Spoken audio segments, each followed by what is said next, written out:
Hello, I'm Marvin Bowser. I'm the lead artist and photographer for See Me, Hear Me, which is a large-scale mural project that celebrates older adults. I'm a native Washingtonian and I'm in my 60s. So when Tina reached out to me about the project, she had me at hello.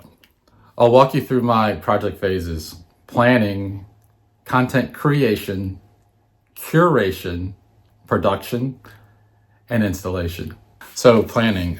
When I came onto the project, there was already a project plan that Megan McMahon created. So I just overlaid my process on top of the existing schedule. And so I had some discussions with Tina and Megan about that, and went out to the site and had to understand where the sight lines are to figure out how many portraits we could actually get up on the building and where they should go. So we had to consider the sight lines from the street, pedestrians, motorists going by. It's a historic building, and it's a colonial. So all these things, had to be considered. And I used the information from the sight lines and the measurements to create a 2D model of the site. And that's how I could get to the sizes that would work and the number of portraits that we could host on the building. For me, my definition of a strong portrait is capturing what the person feels, what the subject feels at the moment.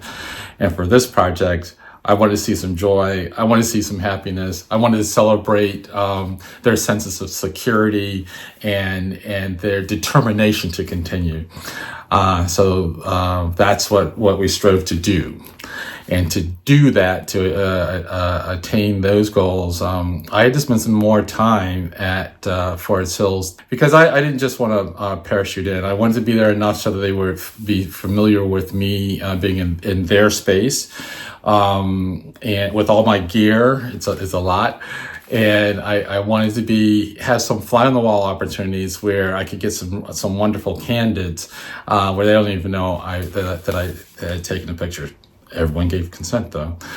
And that's what we did. So over 3 weeks, I believe, I was there several times, and there was one large event already planned where Art Against Ageism did a talk, and I built a pop-up studio in the library at Forest Hills to provide that full lights, camera, action experience for everybody, and staff and residents really had a good time with that, and it comes across in the pictures.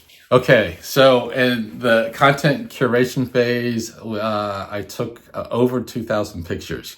You have to edit. You have to figure out what works, what doesn't work, the stories that go, and to help with that process, Megan McMahon was interviewing all the residents and staff, and that content went into the website, the webpage that supports See Me, Hear Me.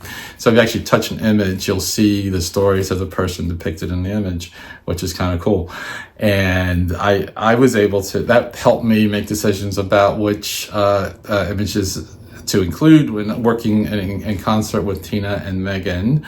And we also titled every image.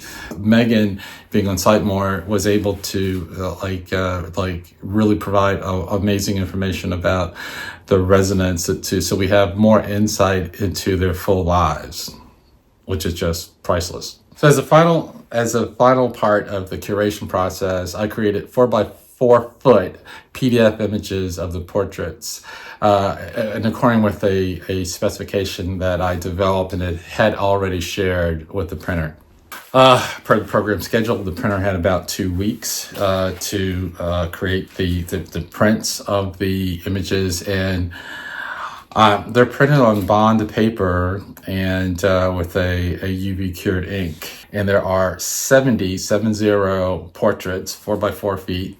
There is one 5x4 foot poster that includes the logos for all the participants in the grant, and there's one 8x10 foot title graphic that is amazing. It's just stunning to behold, actually, and that is actually for 4 by 5 foot panels that we very carefully mount on the wall, and it looks like it's one giant sheet of paper. It's kind of cool. Prior to installation day, we did do a test print, and we did a wheat paste installation of a couple of posters, and so Meg and Jordan took everyone else through that who had not done wheat pasting, including myself.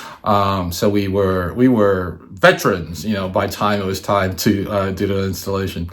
Not true. So everybody showed up early, and we worked hard, and the first few took a long time, and we picked up steam, and it went pretty well.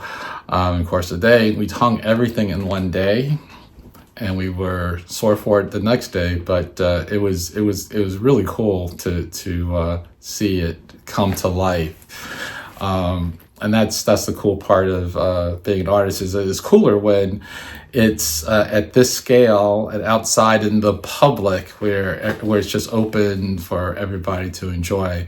A couple words about Art All Night. DC citywide art festival that has grown over the last 10 years to really, I think the numbers were about 170,000 people participated in Art All Night this year. Over 2 days. But I think the first night we had somewhere between 250 and 300 people, and another 75 or so the following night. And since See Me, Hear Me's been up, residents and staff, families, neighbors, and passersby have stopped to enjoy the installation. It's really been heartwarming and gratifying to see how well it's been received, and that people continue to enjoy it.